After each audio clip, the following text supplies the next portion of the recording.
Today we are going to study about human diseases. All human diseases, these are broadly classified as congenital diseases and acquired diseases. Congenital diseases are the diseases which are present by birth, whereas acquired diseases are the diseases which develops after birth. Congenital diseases, these are mainly caused due to genetic abnormality or metabolic disorder. Acquired diseases, these are further classified as communicable and non-communicable diseases. Communicable diseases are also called as infectious diseases, whereas non-communicable diseases are also called as non-infectious diseases. The diseases which are transmitted from infected person to healthy person are called as communicable diseases. The diseases which are not transmitted from infected person to healthy person are called as non-communicable diseases.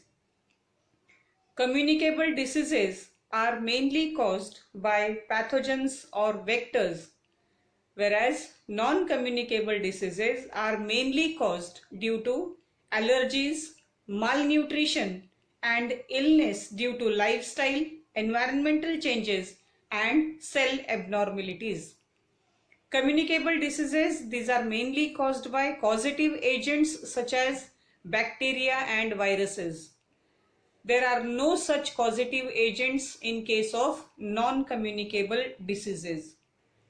Communicable diseases, these are mainly inherited from one generation to next generation.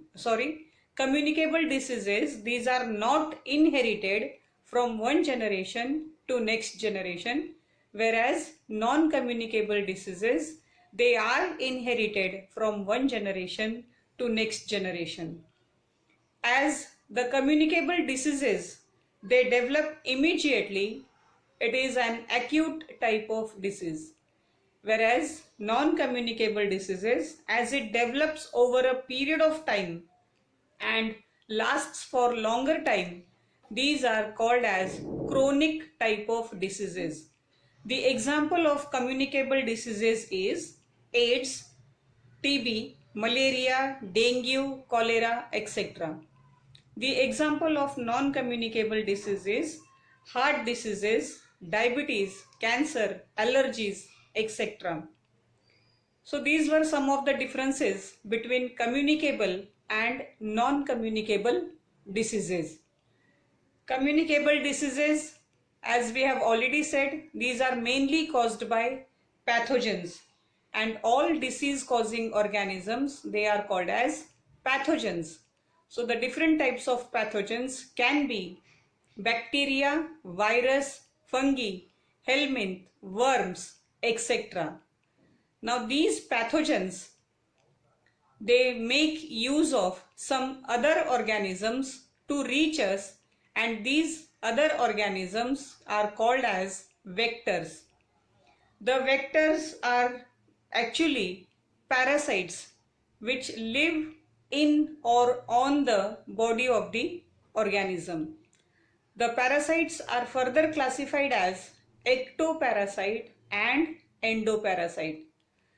Ectoparasites are the parasites which are present on the body of organism. Example, bedbug, head louse, etc. Endoparasites are the parasites which are present inside or within the body of the organism. Example is Plasmodium, Ascaris, tapeworm, etc. So this is about the classification of human diseases. Thank you. Now let's study about few human diseases. Our first human disease is malaria. Malaria is a vector-borne disease caused by Plasmodium. The vector in case of malaria, it is female Anopheles mosquito, and the causative agent is Plasmodium. There are 4 species of Plasmodium, that is Plasmodium vivax, Plasmodium ovale, Plasmodium malariae and Plasmodium falciparum. out of these 4 species, Plasmodium falciparum causes serious illness, whereas the others are rarely fatal. Plasmodium completes its life cycle using 2 hosts, that is mosquito and human being. We'll study about the life cycle later on. First, we'll study about the symptoms, diagnosis, treatment and preventive measures. The symptoms of malaria, they develop after about 7 to 15 days after the bite of infected mosquito. The initial symptoms are fever, headache and chills. Thandi वाजून येणे. Then later on, cyclic fever is seen. The meaning of cyclic fever is the fever which occurs after regular intervals, say about 48 hours or 72 hours. So this cyclic fever is followed by sweating, shivering, vomiting.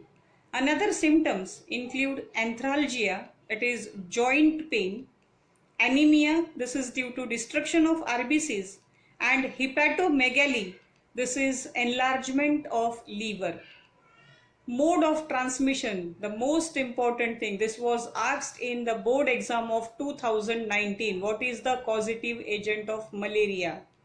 So this is very important, as many students, they have written their answers as Anopheles mosquito.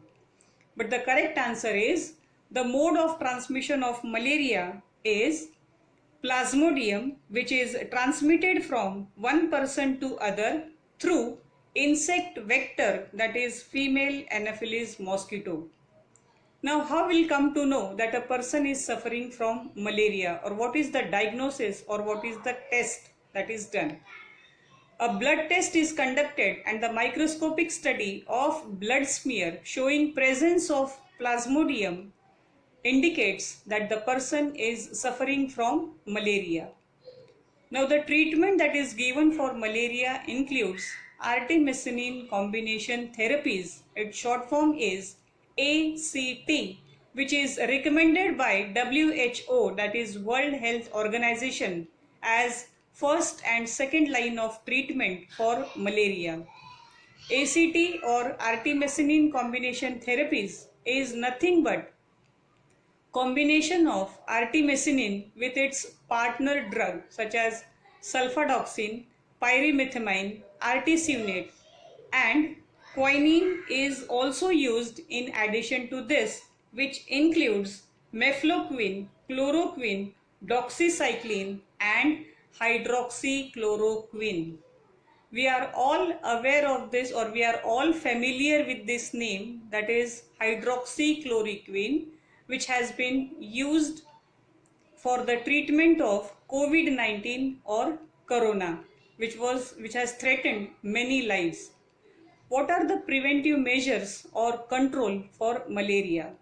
By using mosquito nets and insect repellents, we can control or we can keep away the mosquitoes. By draining the stagnant water which has been kept for many days or which is stored for many days. Then spraying insecticides, and Gambusia fish can control the mosquito larvae, or by releasing Gambusia fish in water bodies, we can control the mosquitoes, as this fish, it exclusively feeds on the larvae of mosquito. So these are the causative agent, symptoms, diagnosis, treatment and preventive measures of malaria. And in our next lecture, we'll study about the life cycle of Plasmodium. Thank you.